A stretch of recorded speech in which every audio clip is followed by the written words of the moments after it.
Welcome! In this session, we'll dive into LeetCode problem number 946, validate stack sequences. This problem challenges us to determine whether two given sequences represent valid stack operations. Let's explore the problem and break it down step by step.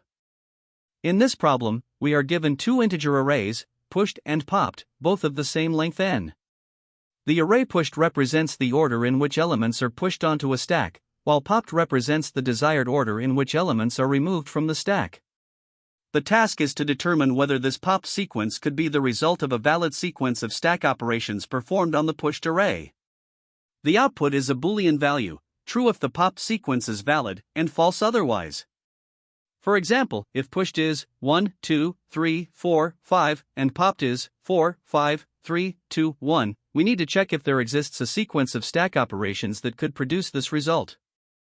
The output for this example is true, and here's why. We start by pushing elements onto the stack in the order given by pushed, so we push 1, 2, 3, 4. At this point, the top of the stack is 4, which matches the first element of popped. So, we pop 4 from the stack.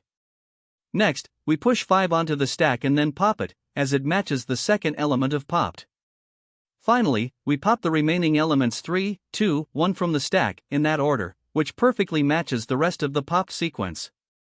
Since we were able to complete the popped sequence using valid stack operations, the result is true. Now, consider another example where pushed equals 1, 2, 3, 4, 5, and popped equals 4, 3, 5, 1, 2. The output here is false, and the reason lies in the sequence of operations. We start by pushing 1, 2, 3, 4, and pop 4 to match the first element of popped. Next, we pop 3 to match the second element of popped. Then, we push 5 and pop it to match the third element of popped. At this point, the stack contains only 1, but the next element in popped is 2. Since 2 is not at the top of the stack and cannot be popped, the sequence becomes invalid. Therefore, the result is false. Finally, when we look at an example like pushed equals 1 and popped equals 1, the output is true. With just one element, the sequence is straightforward. We push 1 onto the stack and then pop it to match popped. This makes the sequence trivially valid. Moving on to the constraints, the lengths of both pushed and popped must be between 1 and 10⁻⁴, and both arrays must contain unique integers ranging from 1 to n. Additionally, edge cases include scenarios where the two arrays are identical, which is always valid, or when the popped order doesn't match any possible stack operation sequence, making the result false. To solve the problem of validating stack sequences, we need to determine if the two given arrays, pushed and popped, can represent a valid sequence of stack operations. One approach to consider is the brute force method. Here, the idea is to simulate all possible push and pop sequences using recursion or backtracking and check if the pop sequence matches any of them.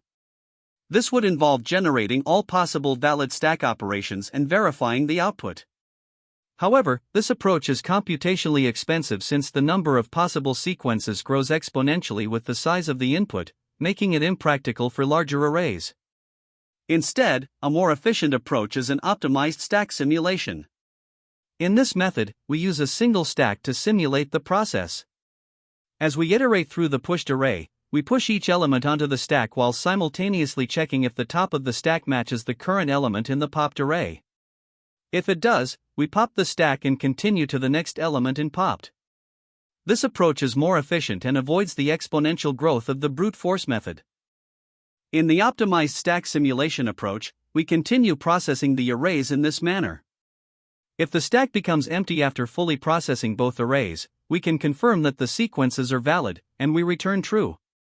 Otherwise, if there are elements left in the stack, the sequences are not valid, and we return false. This method runs in O(n) time because each element is pushed and popped from the stack at most once, and it uses O(n) space to store elements in the stack. While this approach is efficient and suitable for larger inputs, it does require additional memory for the stack. Another option to consider is the two-pointer simulation, which eliminates the need for an explicit stack. Here, we use 2 pointers, one for the pushed array and another for the popped array, along with a variable to represent the simulated stack's top. As we iterate through pushed, we check if its current element matches the next element in popped.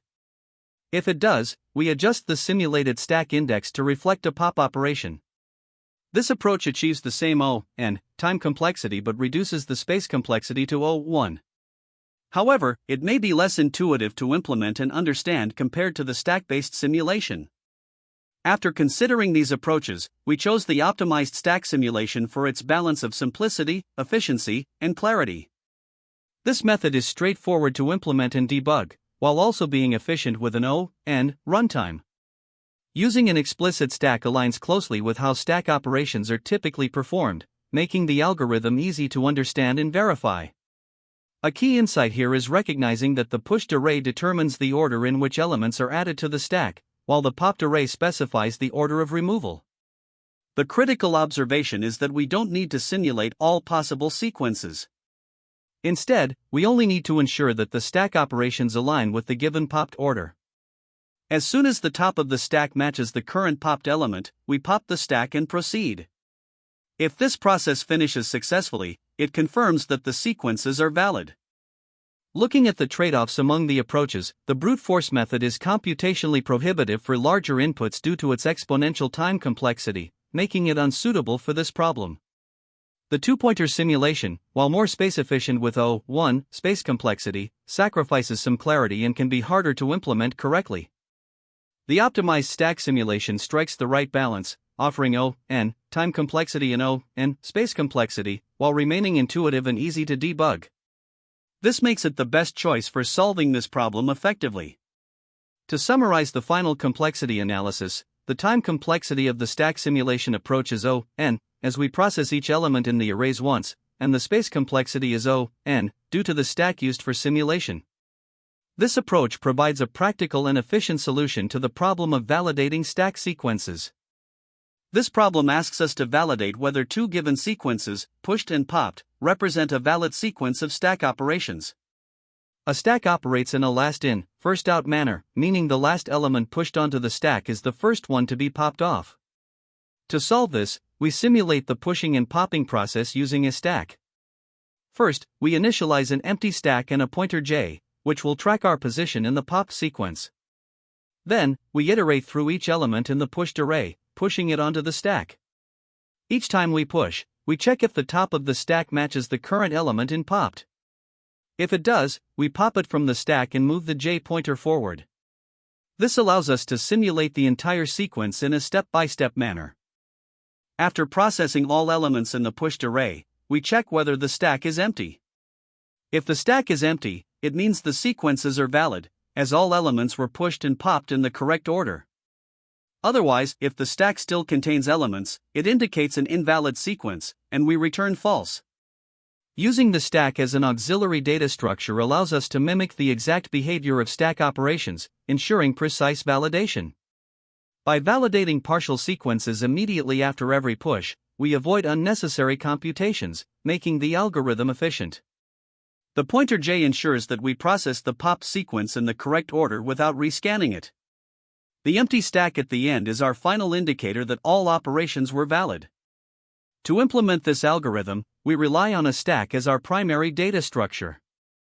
The stack temporarily holds elements from the pushed sequence and helps simulate the last-in, first-out behavior. In terms of complexity, the time complexity is O(n), where n is the length of the pushed array. Each element is pushed and popped from the stack at most once, resulting in linear time complexity. The space complexity is also O(n), as the stack requires space proportional to the size of the input. Some edge cases to consider include empty arrays. If both sequences are empty, the result is trivially valid. If the lengths of pushed and popped differ, it's an invalid input. Additionally, if the popped sequence has an order that doesn't match any valid stack sequence, the result should be false. Here's the start of the Python implementation, where we initialize the stack and pointer and begin iterating through the pushed sequence. In the implementation, each element from the pushed array is added to the stack using the append method. After every push, we check if the top of the stack matches the current element in the popped array, as indicated by the j pointer. If it matches, we pop the stack and increment the pointer to move to the next element in the popped sequence. This continues until the stack no longer matches the popped sequence or the pushed array is fully processed. Finally, we return whether the stack is empty. If the stack is empty, it means all operations were successfully simulated and the sequences are valid. To illustrate this process, consider the example where pushed equals 1, 2, 3, 4, 5 and popped equals 4, 5, 3, 2, 1. We push elements from the pushed sequence onto the stack one by one. After pushing 4, the top of the stack matches the first element in popped, so we pop it and increment the pointer. Next, we push 5, and again, the top of the stack matches the current element in popped, so we pop it. We continue this process, popping 3, 2, and 1 as they match the sequence in popped. At the end, the stack is empty, indicating that all operations were valid.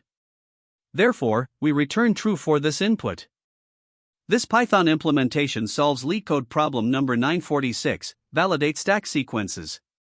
The goal is to determine whether the sequence of operations represented by pushed and popped can be validly executed using a stack. Step-by-step explanation. 1. Initialization. We start by creating an empty stack equals, to simulate the stack operations. We also define a pointer j equals 0 to track the current position in the pop sequence. 2. Iterate through the pushed sequence. For each value in pushed, we append it to the stack. This simulates the push operation. After pushing, we check if the top of the stack matches the current element in the pop sequence, stack-1 equals popped j. 3. Simulate pop operations. If the top of the stack matches the current element in popped, we pop the stack and increment the pointer j to move to the next element in popped. This process continues as long as the stack is not empty and the top of the stack matches the current popped element. 4. Final validation. After processing all elements in pushed, if the stack is empty, not stack, it means the pushed and popped sequences represent a valid stack operation sequence.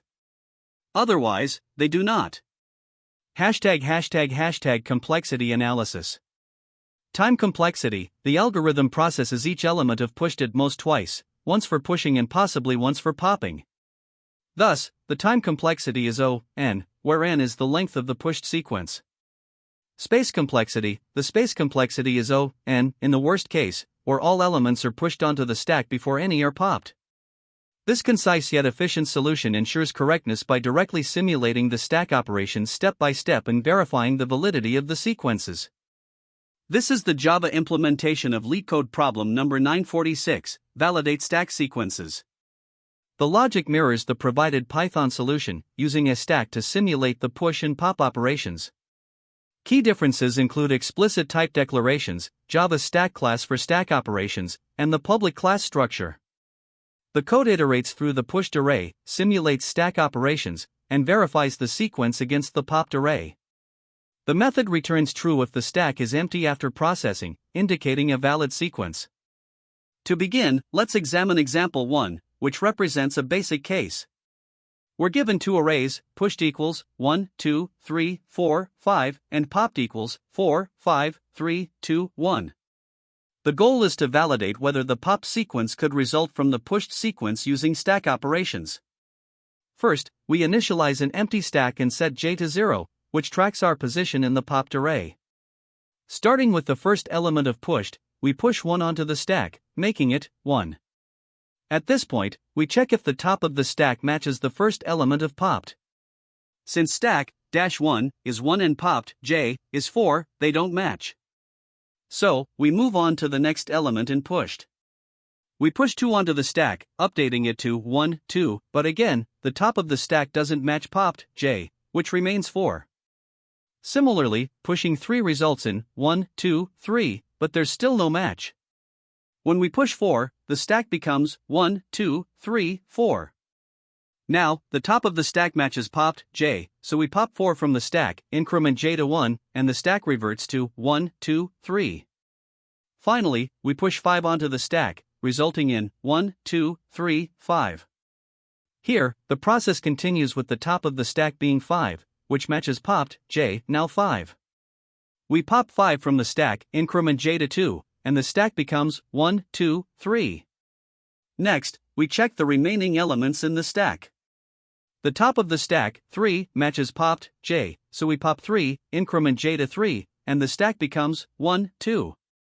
Similarly, 2 matches the next popped value.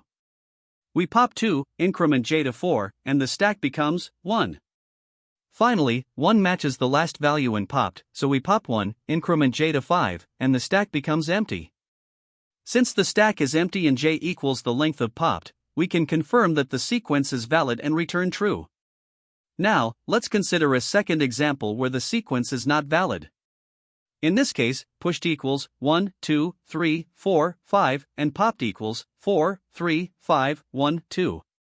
We start by initializing an empty stack and setting j to 0.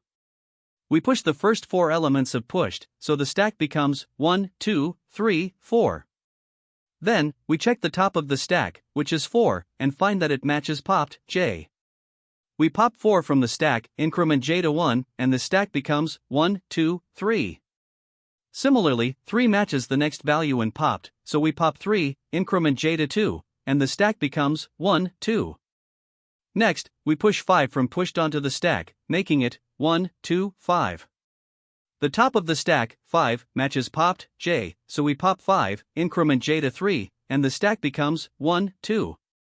However, at this point, the next value in popped is 1, which doesn't match the top of the stack, 2. This mismatch indicates that the sequence is invalid because we cannot pop elements out of order to match popped. As a result, we return false for this case. Lastly, we look at a third scenario, an empty input, where both pushed and popped are empty arrays. Here, we initialize the stack as empty and set j to 0. Since there are no elements to process, the stack remains empty, and we immediately return true, as an empty stack is trivially valid. The key takeaway from these examples is that the algorithm effectively simulates the stack operations using a list. Every time a new element is pushed onto the stack, we check if the top of the stack matches the next element in the popped array. If there's a match, we pop the stack and move forward in the popped sequence. The process continues until either the stack is emptied, validating the sequence, or a mismatch occurs, invalidating it. This approach ensures that each element is pushed and popped at most once, resulting in an efficient O(n) solution. By following this systematic approach, we can confidently validate stack sequences for a variety of inputs. The time complexity of this solution is O(n), where n represents the length of the pushed array. To understand this, we break it into 2 components. First, the outer for loop iterates through each element in the pushed array exactly once, contributing O(n) to the overall complexity. Next, the inner while loop is responsible for matching the top of the stack with the elements in the popped array. In the worst case, every element might be pushed onto the stack and then immediately popped, meaning each element is processed twice, once for the push operation and once for the pop operation. However, since each element is pushed and popped only once in total, the operations within the while loop are amortized to O(1) per element. Combining these, the total time complexity remains O(n). The space complexity of this solution is O(n), dominated by the stack used to simulate the operations. In the worst-case scenario, where the popped array is in the reverse order of the pushed array, all elements from pushed may need to be temporarily stored in the stack. This means the maximum stack size would be equal to the length of the pushed array, contributing O(n) to the space complexity. Other variables, such as the index pointer j and the temporary variable value, require constant space, contributing only O(1). Therefore, the overall space complexity is determined by the stack and is O(n). Now let's explore the best, average, and worst-case scenarios. In the best case, if the popped sequence matches the pushed sequence exactly, each element is pushed and then popped immediately. Here, the stack never holds more than one element at a time, and the space complexity reduces to O(1). The time complexity is still O(n), since every element is processed once. In the average case, elements are pushed and popped at varying intervals. While the operations are spread out, the amortized time complexity remains O(n), and the space complexity is typically O(n), as the stack temporarily holds multiple elements. In the worst case, where the popped sequence is in reverse order of pushed, the stack grows to its maximum size equal to the length of pushed before elements begin to pop. Still, the time complexity stays O(n), and the space complexity is O(n), due to the stack holding all elements simultaneously.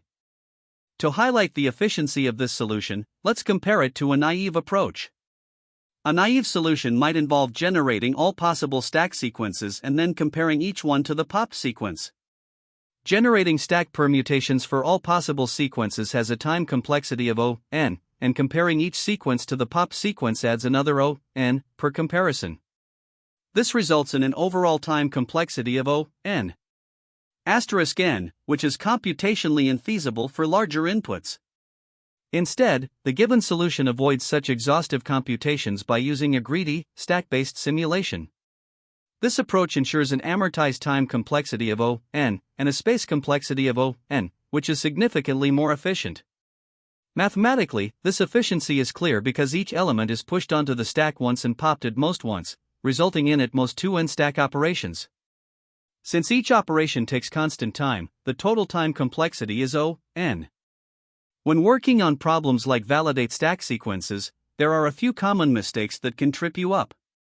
First, not simulating the stack properly is a frequent error. For example, if you forget to pop elements from the stack when they match the pop sequence, you'll end up with an incorrect validation. The stack must align with the pop sequence step by step to ensure the operations are valid. Another mistake is assuming that all elements in the pushed array must be pushed onto the stack before popping begins. This isn't true. Elements can be popped as soon as they match the pop sequence, even if the entire pushed array hasn't been processed yet. Additionally, overlooking edge cases like empty arrays or single-element arrays is a common oversight. These inputs are perfectly valid, and failing to handle them can lead to runtime errors or incorrect results. Lastly, misunderstanding the problem statement is another pitfall. Some assume that pushed and popped must match exactly in some order, but remember, this problem is about simulating stack operations, not directly comparing the arrays themselves. Inefficient solutions are another frequent challenge in this problem. For instance, some might try to generate all possible stack sequences using nested loops to check if the pop sequence is valid. This approach has exponential time complexity, or O(2 to the power of n), which makes it completely impractical for larger inputs. Instead, focus on efficiently simulating stack operations with a single loop. Interviewers often use this problem to assess how well you understand stack behavior and constraints. It's similar to validating parentheses, where you need to ensure sequences follow the expected stack operations. To optimize your solution, aim for an O(n) approach by iterating through the pushed and popped arrays while maintaining a stack to track intermediate states. During interviews, be sure to clearly articulate how your stack simulation works and how each step corresponds to the popped sequence. This demonstrates not only your coding skills but also your ability to communicate your thought process effectively. This problem is closely related to several other LeetCode problems that rely on stack-based techniques. For example, LeetCode 20, valid parentheses, involves simulating a stack to determine if a sequence of parentheses is balanced. Similarly, LeetCode 739, daily temperatures, is a stack-based problem where you calculate the next warmer day for each temperature. Another related challenge is LeetCode 503, next greater element 2, which focuses on finding the next greater element in a circular array using stack simulation. Lastly, LeetCode 331, verify preorder serialization of a binary tree, uses a stack to validate that a given sequence can represent a correct binary tree structure. These problems share underlying patterns, such as using a stack to manage intermediate states or validate sequences, making them excellent practice for developing stack-based problem-solving skills. Now let's consider alternative approaches and their trade-offs. One approach is to simulate all possible stack sequences and check if the pop sequence matches any of them. However, this brute force method is extremely inefficient, with a time complexity of O(2 to the power of n), which makes it infeasible for larger inputs. A much better option is the two-pointer approach combined with a stack. Here, you use two pointers to iterate through the pushed and popped arrays while maintaining a stack to simulate the operations. This method is optimal with O(n) time complexity but requires careful handling of edge cases to ensure correctness. Finally, there's the greedy approach, which attempts to match the pop sequence directly with the pushed array without using an auxiliary stack. While this might seem simpler, it often leads to incorrect results because it violates the last in, first out behavior of a stack. Among these, the two-pointer approach with a stack strikes the best balance between efficiency and correctness, making it the recommended strategy for this problem. Great job! To summarize, we explored how to validate stack sequences using an efficient simulation approach. Remember, mastering stack-based problems will give you an edge in technical interviews. Thanks for joining, and don't forget to like and subscribe for more coding solutions. That's the end of this tutorial. I hope you found this explanation helpful for understanding the solution to this LeetCode problem. If you enjoyed this content, please consider subscribing to the channel for more coding tutorials and solutions. Feel free to leave a like if this video helped you, and don't hesitate to comment with any questions you might have. Thanks for watching, and happy coding!